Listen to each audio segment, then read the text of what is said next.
Okay. You ready? Let's do this. You're listening to Explore Magazine's Live the Adventure podcast. This is the podcast that delves deep into the outdoors, will inspire, inform, and get you stoked to explore. And I'm your host, David Webb. Hi, and welcome to episode 14 of Explore Magazine's Live the Adventure podcast. I'm your host, David Webb. What kind of adventures have you been on in your life? Multi-day backpacking trips? Alpine summits? Well, today's guest has been on some epic adventures too. His name is Colin Angus, and if you're a reader of Explorer's print magazine, you know him as one of our columnists. And if you're a follower of the adventure community, you know him as someone who's done a source-to-sea whitewater rafting trip of the Amazon River, a human-powered circumnavigation of the globe, a human-powered trip from Scotland to Syria, the first descent of the Yenisei River in Mongolia via raft, and many, many more adventures. I've worked with Colin on and off for many years, and it was a privilege to sit down and chat with him about his adventures, find out what he's learned, how he's grown, hear some harrowing stories, and learn what he's up to now. Guess what? He's the co-founder and CTO of a company that is building autonomous boats. Yeah, I bet you didn't see that coming, did you? Fascinating trajectory for one of the world's most experienced adventurers. So sit back, relax, and listen to my chat with Colin Angus. Colin, thank you for joining me today on the Live the Adventure podcast. Would you just take a second and introduce yourself to our listeners? Absolutely. Well, thank you for having me. It's a great pleasure. And so my background is quite diverse. I guess I kind of call myself just not necessarily an adventurer, but just kind of going out and following whatever catches my fancy or my passions. So I have done a lot of adventures, expeditions, and most of them kind of revolve around boats. I'm not quite sure why I didn't plan it that way, but whether it be sailboats, human-powered craft of different sorts, even motorboats, kayaks. So it's it's been an interesting journey over the years, and been part of many different things. And right now, I'm working with a company that my wife and I created, making autonomous boats. Any of our readers who might know Colin, he writes a column in our print magazine, Angus Adventures, and he's done a great number of incredible expeditions over the past 25, 30 years, maybe more. I'm not really sure exactly. But here's a question for you. And so I've been the editor of Explorer since 2013, and you've been writing a column since then, and you've been involved in the magazine before that, and profiled and written for it and things like that. But I was thinking about this the other day, and do you know when we first spoke, you and I? The first time, in a professional setting.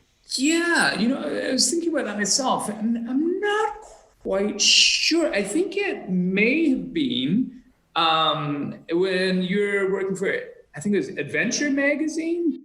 Yeah. So that's what I thought you were going to say, and it's funny because I was thinking about this, and that was Adventurous magazine was the magazine I was an editor of. It launched in about 2005, lasted about a year before it went under, as print magazines sometimes do, but if you can think back further, and you might not have remembered this at all, I used to be the editorial assistant at a magazine called BC Outdoors. And when you set off on your your human-powered circumnavigation of the world, I did a couple interviews with you via satellite phone. You would call, or I would call you, and I talked to you when you went across the Bering Strait and on the Yukon River, and I think in Siberia at least once. And that was actually the first time we ever spoke. That would have been about 2004. Okay, wow. It's been quite some time. It has, I know. We've been working together on and off in some way or another for actually about 16 years, and we've never actually been in the same room together, to the best of my knowledge. That's amazing. I guess we've never even seen each other like this, I don't think, no, we haven't. I think, when I took over as the editor of Explorer, we might have talked on the phone, but other than that, email constantly. But it is just a funny thing how these relationships can go on, because I was remembering that. I was fresh into the magazine business and calling you on the sat phone. You were telling me about paddling through a forest fire in the Yukon River, and I don't know if you even want me to tell people this, but eating seagulls, I think, as you cross the Bering Strait. Maybe you made that up. I don't know, but I think I remember you telling me that. Coming back. But I know some people are listening to this right now and saying, did he just say human-powered circumnavigation of the Earth? And yes, I did. And so I just was hoping you could go through a couple of these expeditions that you've done in in your years, and hit some highlights about some of the things that people might know you from, or might be interested in reading about or looking into further. Absolutely. So I guess I'll talk about my first adventure, which starting out, which was sailing for 5 years. And that was sort of what started my whole, I guess you'd call it, adventuring career. And it was a dream I had starting from when I was 12 years old. I read a book. It was called Dove, about a 16-year-old. I read it too. Yeah, back in the late 60s, he sailed around. His name was Robin Lee Graham. And it was just a very enchanting book. He was, it was obviously extraordinarily challenging, especially for somebody of that age. And I really loved it. So I decided there and then that, I'm going to get a sailboat, sail around the world. And, from there on, it was a matter of, reading every book I could on offshore sailing, all the manuals and everything I could get my hands on. I was brought up in Port Alberni, which isn't really a sailing town.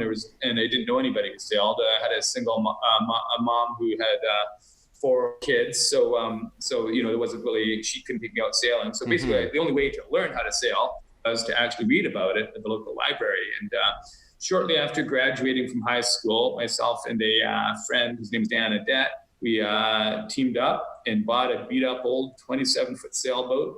And I remember it's when I bought that boat that my mother finally realized that this crazy dream I had was actually going to happen, that I was actually really planning and doing it. I mean, kids have all sorts of crazy dreams, do this or that, become a race car driver, but suddenly she realized I was going to head off. And I think that's when she started getting almost had a nervous breakdown because her son was going to head out to the seas. He had no sailing experience. But we did have sailing experience. We took a 4-day sailing course. So that taught us a little bit. Hey, what else do you need to sail around the world than a 4-day course, right? And we also, of course, once we got the boat, we sailed it around BC a little bit, around the inside, between Vancouver Island and the mainland. So just putting all that knowledge that we'd gleaned from the books into practice. And so then we sailed away, and Dan and I, we had no money. We both left with about $200 in our pockets. And my mother she's Scottish and very frugal and cheap. And she's the kind of mom that if you ran out of money in the middle of wherever, she's not going to send you a penny. Actually, I couldn't even call her because she wouldn't collect phone calls. So when you're out there that you are on your own. You've got to figure this out, even though you're leaving with $200 in your pocket. So basically, it was a matter of just working odd jobs all around the world. So first stop was San Francisco. We didn't have a life raft or a steering vane or just basic safety equipment because we couldn't afford it when we left. So we worked for quite some time, Dan and I, just varnishing boats, doing, just laboring work to save some money and actually buy some of those luxury items like a life raft. And then we continued on. And I remember the money in my pocket had gone down to $200 once again when we left Mexico and heading across the ocean to French Polynesia. And that was my dream. That was the vision I had for, through all these years of preparations. It was the idea of getting to the tropics, some little remote tropical island, getting there by your own means in a sailboat and just exploring. And so I was very excited. But at the same time, I also knew that when you get to French Polynesia, in order to clear customs, you need to have you need to pay a bond, which is the equivalent of an air flight out. The reason why they had that in place is they obviously a number of sailors foreign sailors had sunk on their shores and didn't have enough money to get out of there. And the local government ended up having to pay for their ticket out. So to get that, they had this requirement that anybody who clears customs in a boat has to put up this bond, which was flying out of there. It was pretty expensive back then, $2,000. So Dan didn't have much money either. I think he had about $300. So we're sailing. It was over a month to sail from Mexico to French Polynesia. Just the two of us. Wow. So we're heading to this little speck. And with the knowledge that we're going to get booted out of there immediately as soon as we arrive, because we can't, pay this bond. However, we'd formulated a plan. So if you try paying with a credit card, they will give you a permit to sail to Papeete, a 3-month permit, where you can pay there because you couldn't pay it there. We didn't have credit card. We didn't even have credit cards. We're just so.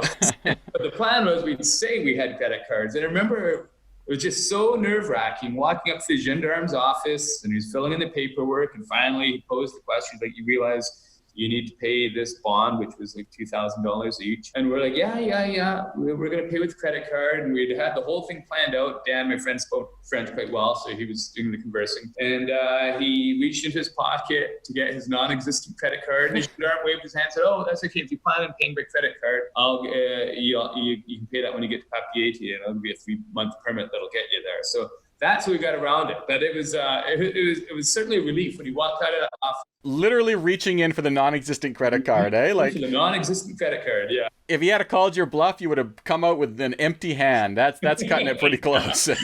Well, he would have pulled out his wallet and shuffled around, must have had a boat and. Fortunately that worked out. And then within a couple of weeks, we got a job at a little small scale resort there doing painting and whatnot to get a little bit more money and continue moving forward. But it was everything we dreamed of, being in these remote, beautiful tropical islands. And from there it was that was about a year into the trip. In total, I spent, it was almost 5 years in that sailboat exploring the South. Wow. If I couldn't go around the world, it was just more focused in the Southern Pacific Ocean. That's quite a ways, though. That's quite a ways. Where does that come from, that desire, that young age to think, I'm going to sail around the world, or whatever you want to call it, sail to French Polynesia, and then to just do it, just to go? Like, where do you think that comes from? Because, I mean, I've thought about doing that, and I've taken sailing courses either, and I'm thinking like, okay, maybe after 10 years of prep, I'll figure this out. But you just jumped right into it. Have you always been that way, do you feel? Or was that a learned thing, or is that just your nature? I'm not quite sure. I mean, it is kind of, I think, the peculiar thing about me is that I come up with these crazy ideas and then I just go and do it, even if I'm not very good at it. And invariably, I'm not very good at it when I decide I'm going to do it. For example, when I was 12 and decided I wanted to get a sailboat and go sailing, I didn't know the first thing about sailing. I mean, almost every book I'd read of young people heading off sailing, they always came from a background of sailing, or they had a family that sort of supported them, and in particular financially. None of them actually had to finance themselves. So following expeditions, the river expeditions, going down the Amazon, the Yenisei, there's quite a bit of whitewater. I'd never been in a whitewater kayak or raft in my life, not even in a commercial excursion. And suddenly I say, okay, I decided I'm going to do that. So I'm going to have to learn how to whitewater raft and, taking the steps from there. But I think I'm not quite sure, trying to distill what it is that makes me or drives me to sort of step forth. It's kind of like leaping off a diving board, I guess, where you there's two ways you can enter the water. You can go on a beach and sort of wade the cliff into the deep water, where you just all you have to do is take that step. And the next thing, you have no choice. You're just going that way. And I've I think, taken that same approach with these things. It's deciding, that moment where you decide in your head you're going to do it, and then sort of thinking to yourself, okay, there's no turning back. I've decided I'm going to do it, and just moving in whatever way you think is most efficient or effective in ultimately achieving that objective. Yeah, that's an interesting way of looking at it too. And then thinking of like how you wanted to get to French Polynesia. An effective way of doing it when you don't have much money would be a sailboat, really, or and how you want to get another one of your trips, the source to sea on the Amazon, whitewater rafting, and to think that you're not an expert in these modes of transportation, they're just the most logical or only way you can possibly do it, and then figuring it out. Because a couple of your other trips were was it the first descent of the Yenisei or a full descent of the Yenisei? How did that work? Yeah, and then of course the human-powered circumnavigation of the world is where I first sort of stepped into your life in some small way, which you had to combine all types of different modes of transportation. I wonder if you could, it's a lot to take in, a lot to go through, but if you could explain to our listeners exactly what that trip was all about. Yeah, so with that one, I didn't initially decide I was going to go around the world by human power. It's more something just kind of interested in. Had anybody done it before, spending the time on Google and looking around and realizing that it was something that hadn't been done. And it's sort of quite a beautiful concept. You've got using the most basic form of transportation, just raw human power, and to think that nobody had ever done that. Out of all the billions of people that have ever lived on the planet, nobody's actually ever gone around it, using human power. People have gone around by other means, pretty much every conceivable means of transportation, whether it be helicopter, airplane, motorboat, sailboat, you name it, it's been done. And so I was kind of thinking, I like to sort of spend time thinking about if you were to do it, how would you do it? So this is kind of I guess it was almost a different approach than you typically do, where I'm like, hey, I'm going to go down the Amazon River. Let's start moving forward on that. Or just kind of, doing a little bit of research here and there, imagining for somebody else who actually had the time and the resources or whatever. And then finally one day going, you've been obsessing about this long enough, let's do it. And I can't remember exactly when that moment was, when I decided I was going to do it, but it was a few years before actually doing the journey. Obviously, there's a lot to prepare, a lot to work out, and yeah, it was an incredible experience. I mean, going around, how are you going to do it is sort of often the question. You've got big oceans in the way, and you're going to go by any mode that's sort of efficient. So using a bicycle where there's roads, obviously that's the easiest way to make forward progress with human power. If you're in snow, you may be using skis or just trekking. Crossing the oceans, you're going to need some kind of seaworthy craft that you can cross from one side to the other without requiring support. So a lot of different modes to think about. And the other thing is the route. And I didn't, for me, I really don't like the danger of from the human standpoint. Like if you go through an area where you feel your life is in danger because you're, there's drug cartels or whatever it may be, there's not much you can do. Somebody decides to launch you, you're defenseless. I much prefer the challenge of, being immersed in Mother Nature and having to, deal with the rapids or the cold temperatures or the big waves. That to me is much more appealing. I find it sinister when you have the human elements. I wanted to plan a route that would go through, parts of the world that were not known to be extremely dangerous. So, and also being as easy as possible from just making forward. Relatively speaking, you're still going around the world by human power. Yeah, it's still a big challenge. So the route basically that we did was going up through British Columbia into Alaska, across the North Pacific, where it's quite close together near the Bering Strait there, and then through Siberia, Russia, into Western Europe, and then across the ocean to Central America, and then biking back home from there. So crossing the oceans was using open ocean rowboats, so vessels designed for rowing across open waters. You can pack months worth of food in there, withstand big storms, and make progress relatively efficiently. You don't want to be going against the prevailing winds and currents, otherwise you're not going to go anywhere. So you do have obviously a little bit of assistance from the elements, but you're not using a sail, you're just using your human power to propel that boat. And then on the land, it was, riding a bicycle for the most part, although there's long periods where there was no bike ride, or you couldn't ride your bike simply because there's no roads. I was in northeastern Siberia. It was almost 4,500 kilometers of roadless wilderness, extremely cold through there. And it's actually the coldest inhabited area in the planet. So outside of Antarctica, it was, as far as, having people living in an area, it was super cold region. One of the towns we went through, or not through, but nearby, it's called Oymyakon, and it's the coldest community in the world, where the average temperature in January, I think it's about minus 47 or minus somewhere around, maybe minus 53 centigrade, and that's without the wind chill. So it's extraordinary. And so what was that? Skis, snowshoes, walking, any way you could? Yeah, pretty much any way you could. So there's no snowshoes. So using skis, we did have support for a large stretch of that wilderness, stretch through the roadless area, which allowed us to switch between skis and bicycles. We had bikes with studded tires. We'd have low pressure in the tires, so they're relatively flat, and go over when there's a hard crust in the snow or rivers. Often in the rivers, the snow would blow right off because it's a pretty dry part of the world. And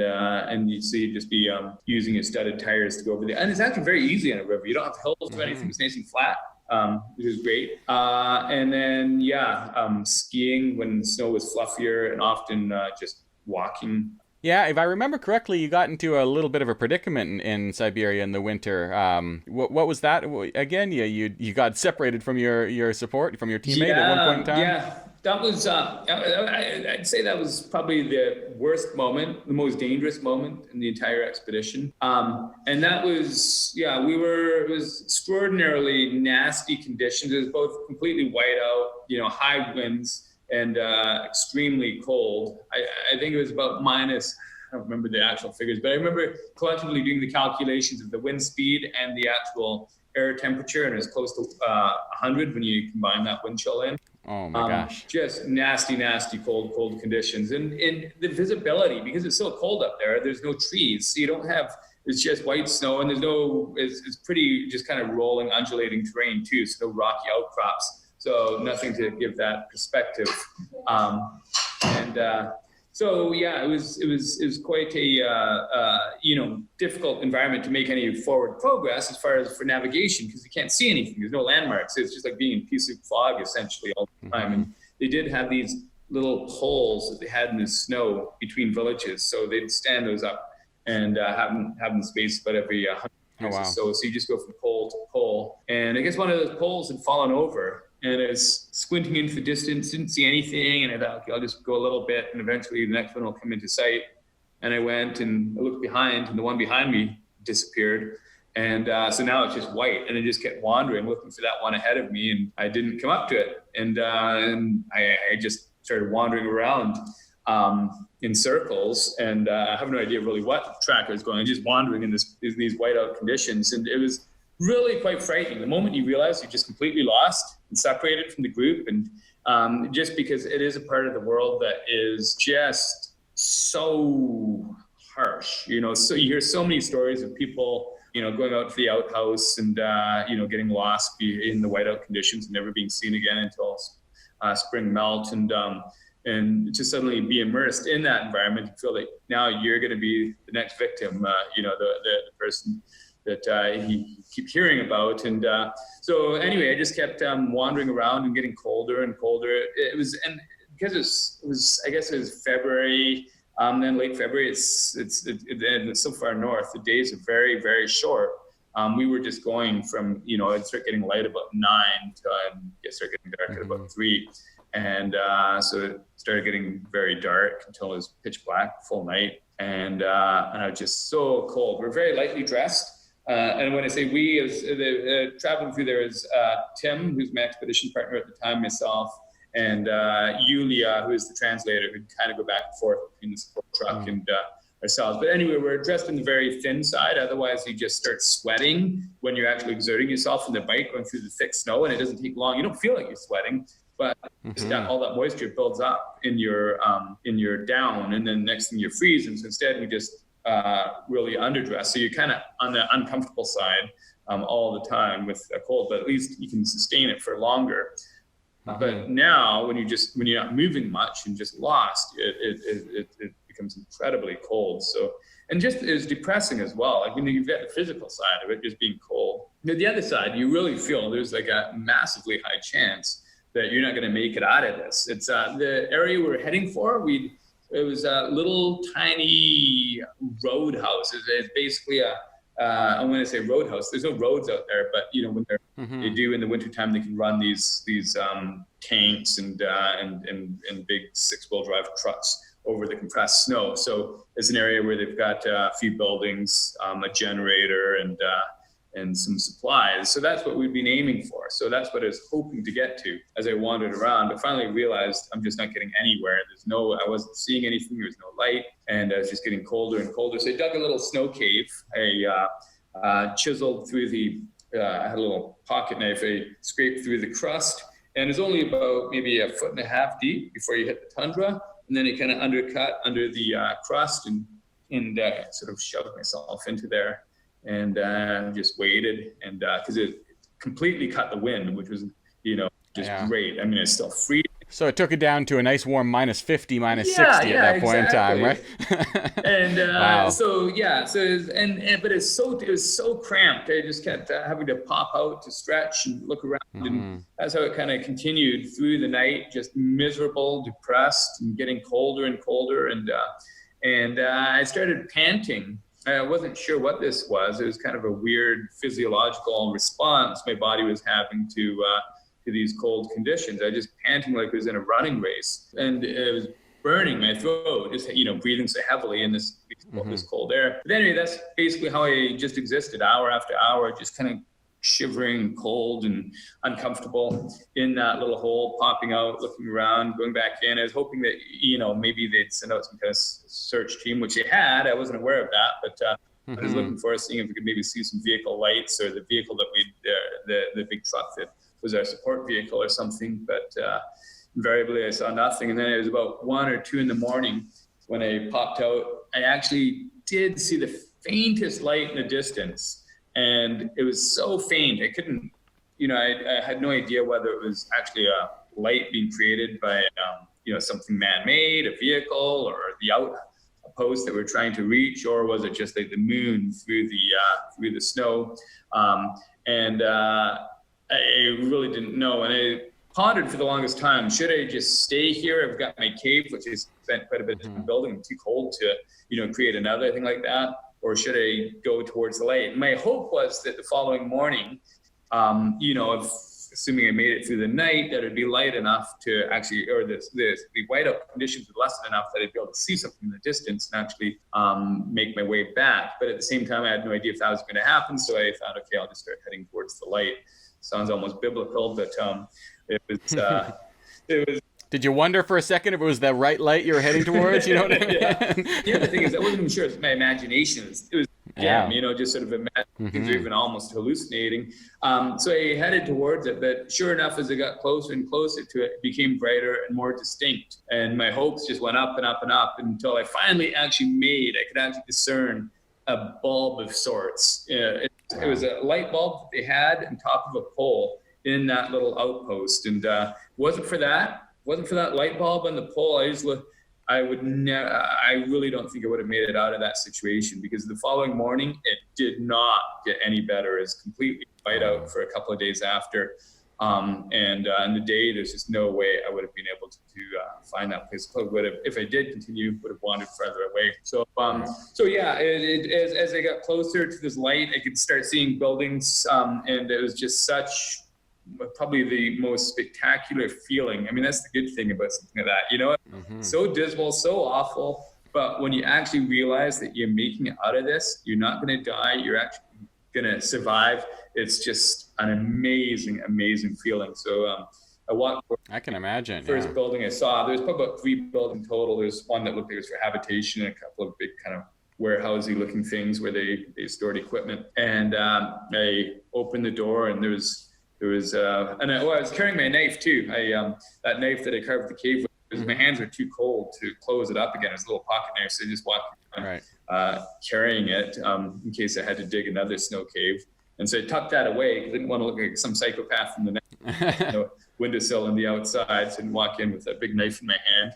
And it was the drive is sitting in the room. It was a nice, warm, cozy room with a bunch of people. They all looked up at me.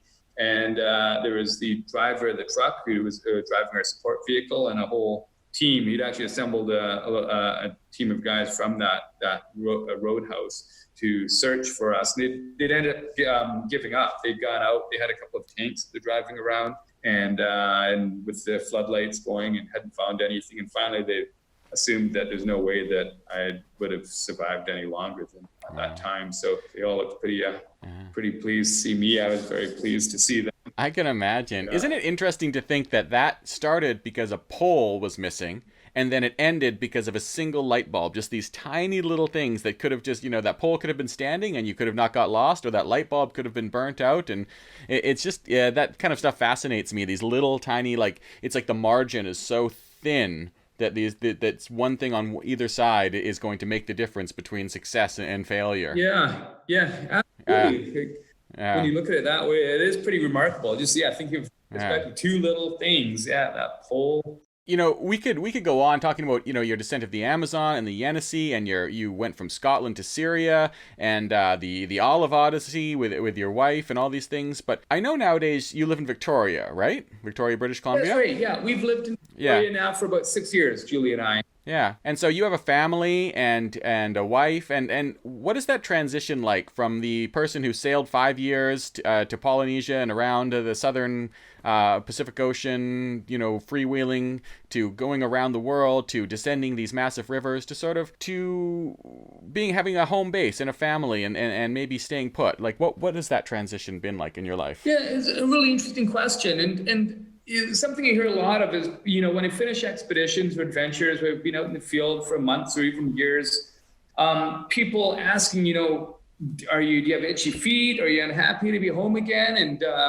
just from the sort of, more sedentary lifestyle or fewer challenges and this sort of, never fewer challenges, but less of the sort of, wild in the wilderness kind of challenges. And, I don't know, I never feel that. I'm always equally happy, whether I'm out there in the field doing something or if I'm at home. And I think it's because it's not necessarily just the challenge of the expedition that excites me. It's just being able to do whatever it is that appeals to my fancy. So if I'm working in a garden and, I'm trying to grow some vegetable or something and I want it to grow well, I enjoy that. It's fulfilling. It's equally fulfilling, really, in a different way. It's sort of, you've got subjective. And so, with in recent years, having a family, we've got two boys, one's 6, the other is 10.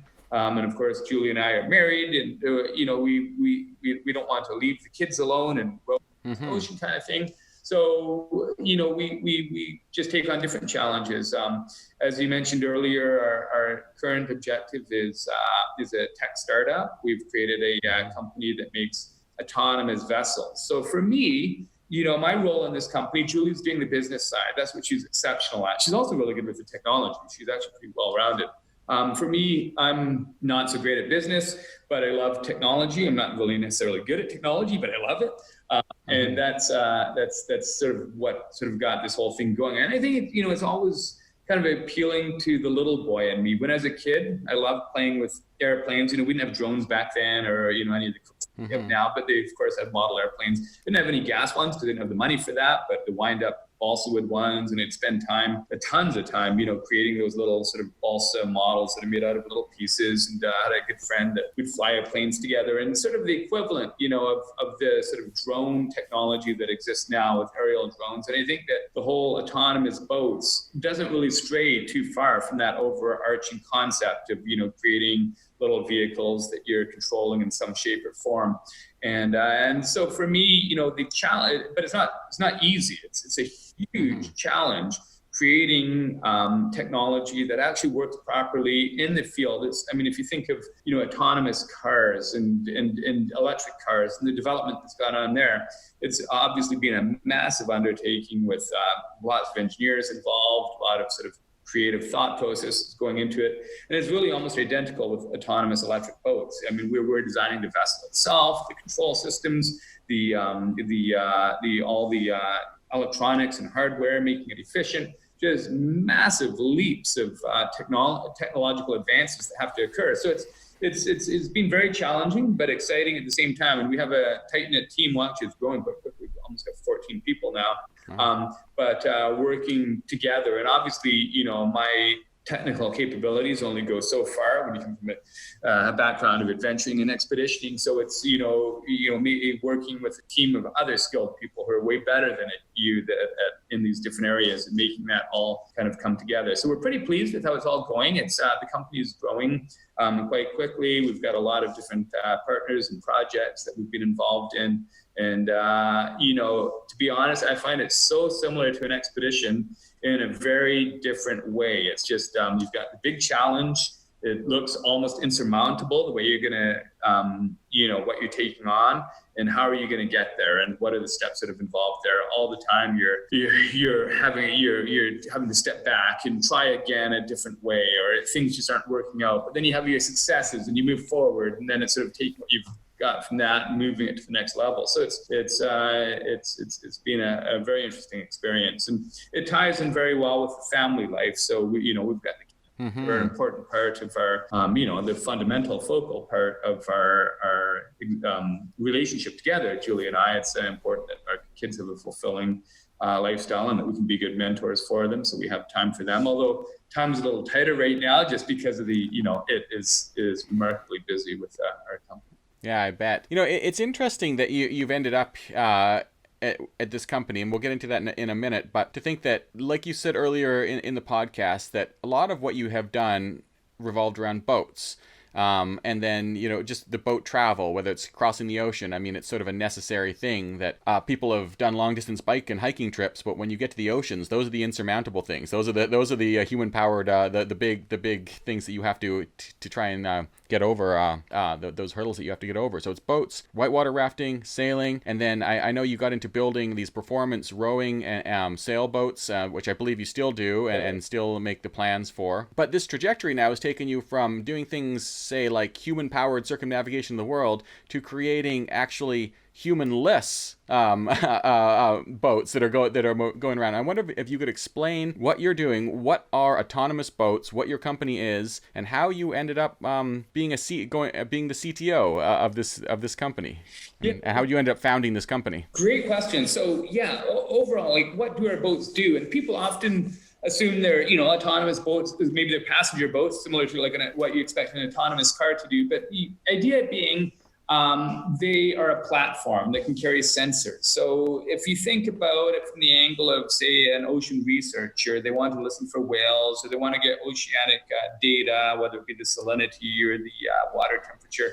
It's very expensive to go in a boat offshore and gather that data. In fact, once you get into an offshore environment, you're looking at $50,000 to $75,000 a day to charter that vessel. And on top of that, it's not good for the environment. The amount of these big ships that are going out, use a ton of fuel to, move, relatively modest distances. So the idea being, it's a clean way to get out there, monitor our oceans, and you can use the platform for so many different things. Basically, any data that's acquired using sensors, relatively straightforward sensors, this boat can go out and do. So you can, and it's not restricted to just oceanic data, but also surveillance. So if you look at Canada being a prime example, we have more shoreline than any country in the world, including Russia. And yet we're completely under-resourced as far as being able to monitor these oceans. So what is the way to do it? We don't have the human resources. Well, autonomy is an answer for that, as well as, of course, researching the oceans, for fisheries or for other areas where we need to gather data to fully understand and protect our oceans. So that's what the idea, sort of motivation was behind our boats.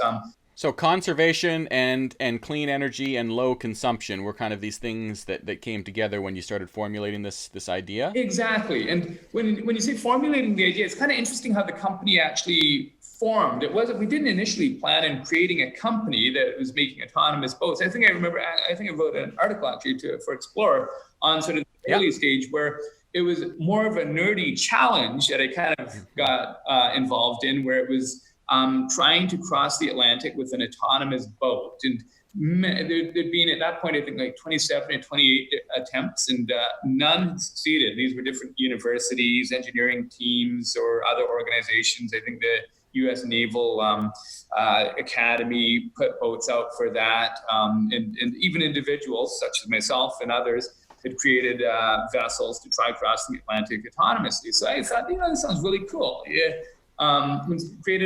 Started because we had the other boat designing human-powered craft and whatnot. I had a strong background in designing and building vessels. So I created 2 little sailboats to cross the Atlantic Ocean. And it was while we were doing that, Julie and I were researching sort of the whole world of unmanned or uncrewed autonomous vessels, and learning that it was this very new industry that had a huge amount of potential. And so we started changing course from the Atlantic Challenge. We still plan on doing that. We actually haven't sent either of those 2 boats across. They're still waiting to go.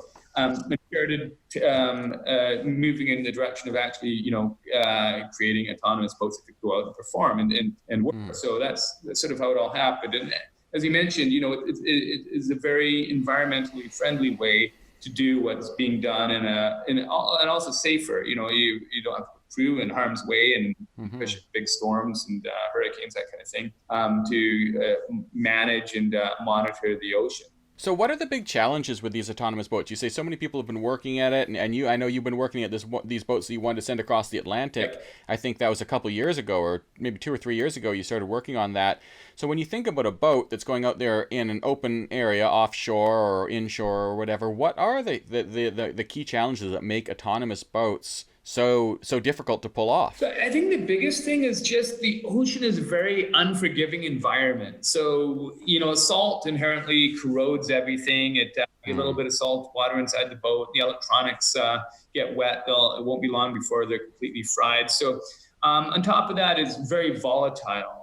Obviously, you have big storms once you get offshore, big waves. And it's challenging to make a craft. It's one thing to make a vessel that can just go out there and last for a few hours. It's quite something else to make something that's reliably going to perform for weeks or months on end.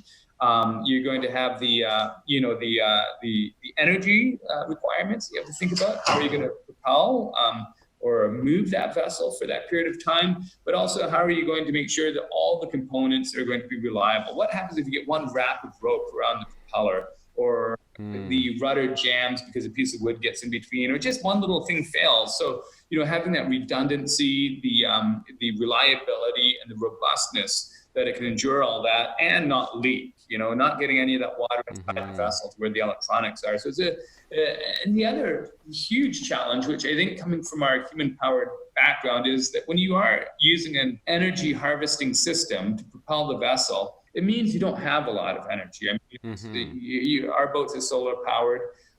There's only so much energy you get from a solar array. So how do you really move a boat efficiently through the water?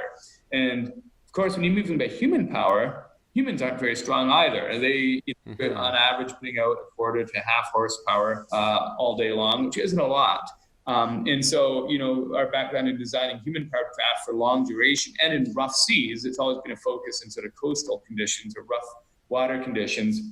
Getting that balance is what you require. Something that's really efficient, but can also withstand sort of rough sea state. And so it's drawing on sort of experience being on the water and designing for those kind of conditions that I think helped create the vessel that could do that. So what aspects of your life as an adventurer are you using in this new endeavor? I would say the two most important aspects are creativity and perseverance. So none of this stuff just comes together easily. It just kind of, whether it's making the technology work, or whether it's getting the support that you require from resources, it's always hard work. It's always a slog, and you have to keep at it. So you need to keep going, but you need to have faith in it. But when I say faith, I think, and this extends definitely into adventuring or going into, taking on any kind of endeavor that's a great challenge, is also being realistic. So I'd say my number one piece of advice to people when they do want to go do something crazy is really assess what you're capable of, what your core strengths are, and make sure you play to those strengths. So whatever you're doing, don't do something that you're simply not good at. You never are going to be good at. Make sure it does play to your core strengths and that you are being realistic, but don't be scared at, doing something that does seem kind of at the limits of your capabilities, because at the end of the day, the worst thing that can happen is you just don't succeed. Well, I mean, I guess worse can happen if you.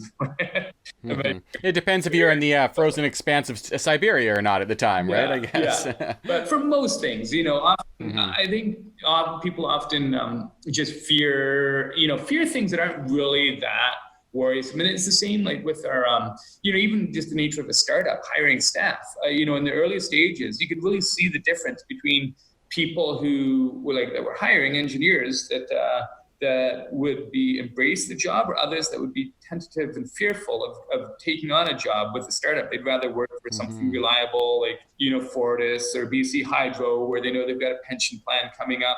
But at the end of the day, the difference in the actual work, this, I would say, for an engineer is an adventure. It's exciting. They're doing all sorts of cool, exciting things. They're going out into the field. They're getting to see these things they develop come to life. Like, it's almost like a spy mission. We're going out doing decoy boats. They're the bad guys, and we have to hunt them down using our technology. And they've created all this cool technology. I mean, I can't think of anything really cooler. Engineer, and they're getting because they went out on a limb, not a limb because it's not really a risk, but because they had that sort of more adventurous spirit and took the jobs, as opposed to ones who were kind of like, ooh, what if we go belly up in a few weeks and have got no job anymore? Well, that's not really a big deal because you can apply it to another company. It's not the end of the world. I think some of those risks in that people, who are risk averse, I wouldn't even say risk averse because it isn't really a risk, but sometimes people see risks where there really isn't that big of a risk. And by holding back and not being a little bit sort of adventurous and doing something that seems more stable instead might end up yielding less overall happiness with the overall experience of that job or endeavor.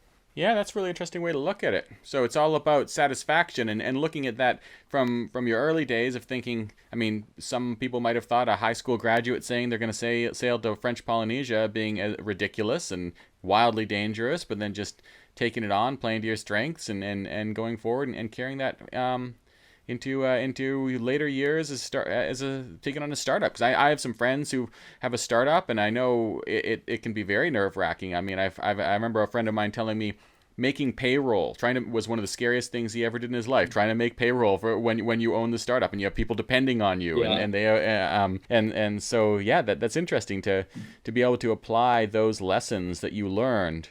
I wonder, did you think that you were learning them at the time? When you were out there sort of like on the Amazon River, did you ever think that you're going to apply this to a startup tech company or anything like that? Because you might have time to daydream, or were you just too in the moment all the time? Yeah, absolutely not. As far as thinking I'd apply it to something like a startup one day, I did, spend a lot of time dreaming up new adventures while being on an adventure. You do have a lot of time to sort of think about stuff, but typically the focus is more sort of, on things more closely related to what you're currently doing, hence sort of the sort of chain of different adventures that we did do.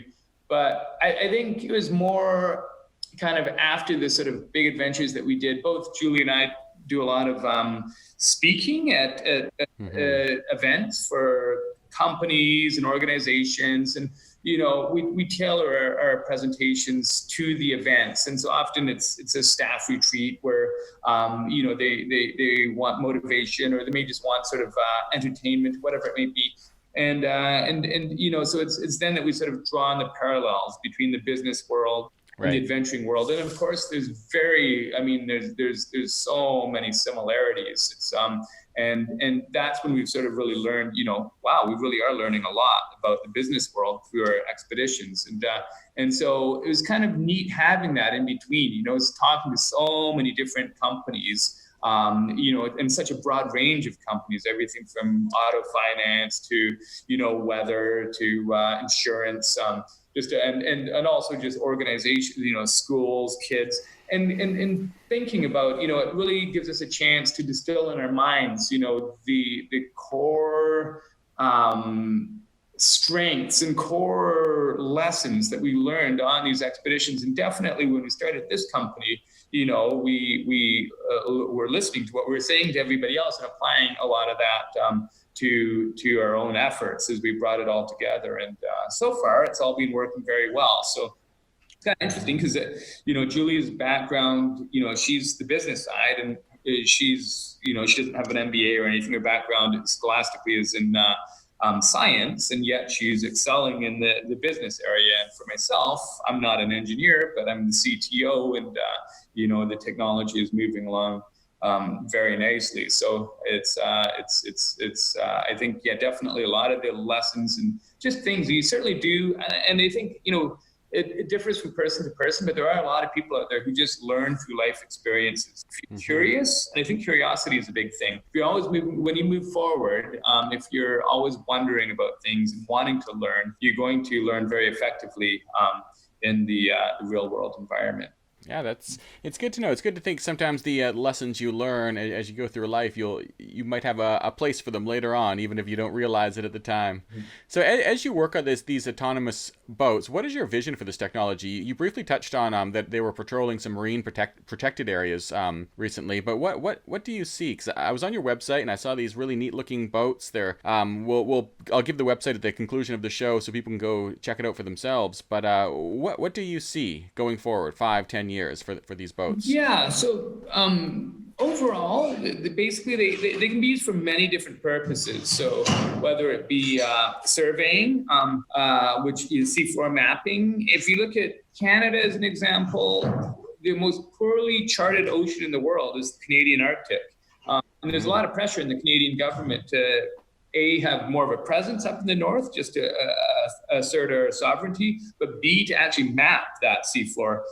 You may remember there's a cruise ship that ran aground 2 years ago in the Arctic, simply because they didn't know where they're going. Nobody had mapped it. So it's they've mapped the one area, the narrow passage through the center of the Northwest Passage, so ships can go through there. But anybody that wants to diverge from that is basically on their own. So if we can achieve the holy grail of having boats that are capable of going out for months on end, mapping the Canadian Arctic, it could save just literally hundreds of millions of dollars in what would be required to actually properly map that. So, that's one potential sort of application they could be used for. That'd be quite a ways down the road. For shorter term stuff, it's more, we're doing seafloor mapping in local areas.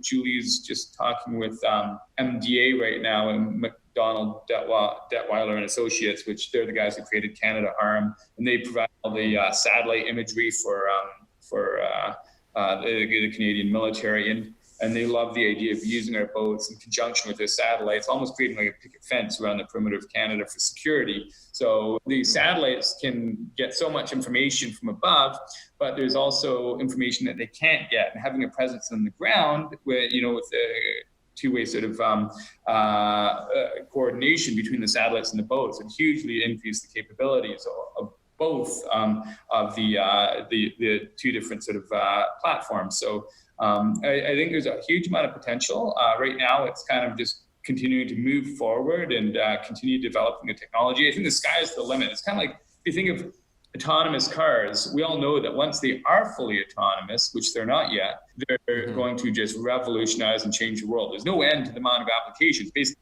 a single car is going to become autonomous. They just have to get the technology to that level. And that's how it is with autonomous boats. It's sort of, if you are creating a vessel that's performing, that's working, that's actually able to do its job, the sky is the limit as to how much potential work there is for that type of vessel. So it's making sure that we keep moving in that right direction with the technology. That's really interesting. And something just occurred to me when you were talking about mapping the Arctic, that when you think about the explorers and the adventurers of yore, that's what they were doing, they were mapping. And to think that you are a modern day explorer and you're taking on this modern day mapping is kind of, I thought about that for a second. It struck me as interesting that you might still be involved in this modern version of what the explorers of 150 years ago might have been up to.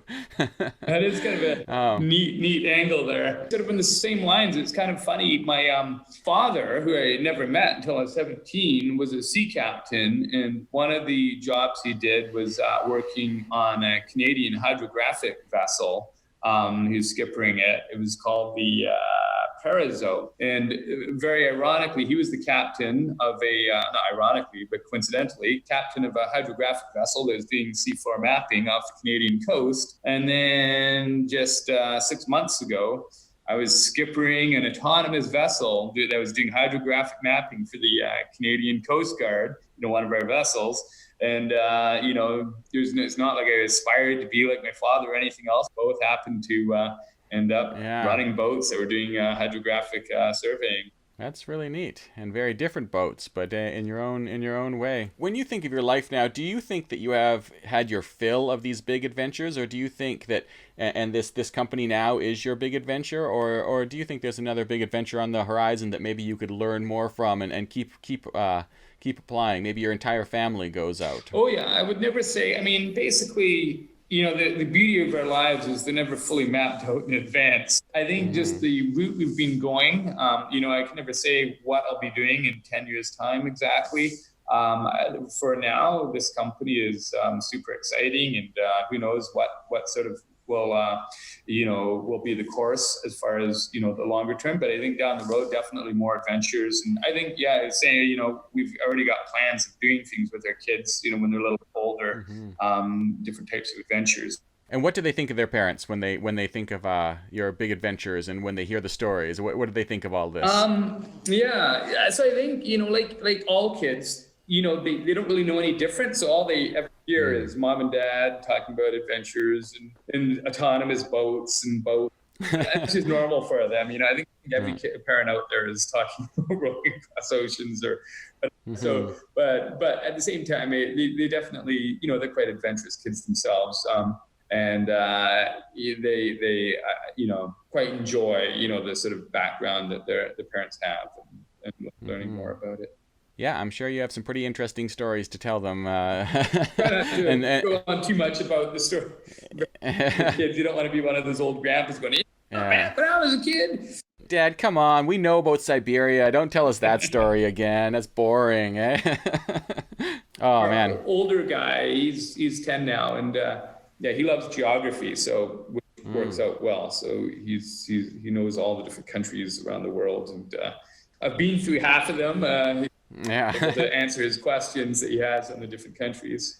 Well, it's exciting to connect and to catch up and to hear everything you're doing. I mean, I just find it's such a fascinating trajectory that you've been on, from sort of this barefoot sailor in the South Pacific to the CTO of a really cutting edge tech company, and it is unique, and you should be really proud of everything you've done. I hope you are, because I know a lot of people have been inspired by it, and it's been inspiring to me. So I appreciate you taking the time to connect with me today. Well, thank you so much, Dave. It's been a huge pleasure, and it's so nice to finally actually sit down face I know. with you after all these years by email and have a conversation. Yeah, for sure. It's funny how it goes, that you just get used to sending emails back and forth, and then years go by and you realize that's all you've ever done.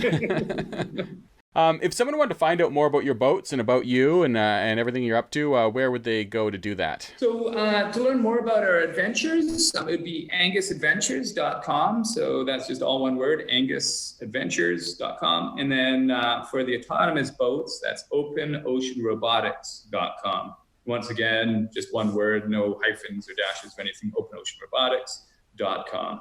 Yeah, I really recommend everyone listening to go check out both those websites. There's some great stories on the Angus Adventures, and you can see, I believe there's some of your books on there that you can check out, or links to purchase. And the autonomous boats are just fascinating to me. I mean, you're really the only person I've ever heard talk about them, and I'm privileged to be able to talk to an innovator in this subject. So yeah, all the best on that for sure, and I appreciate your time today. Great. Well, thank you so much, David. Take care.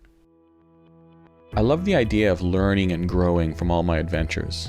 I love the idea that I could go on a backpacking trip or a far-flung adventure and bring something back with me that would help me excel in my career or my home life. And I love the idea of being mindful and appreciative of every challenge before you. It was inspiring to hear Colin explain that he can get some satisfaction from growing vegetables in a garden just as much as he can from going around the world on a bike and a boat. And man, those autonomous boats are quite something. It's an inspiring trajectory, and I hope you enjoyed today's chat.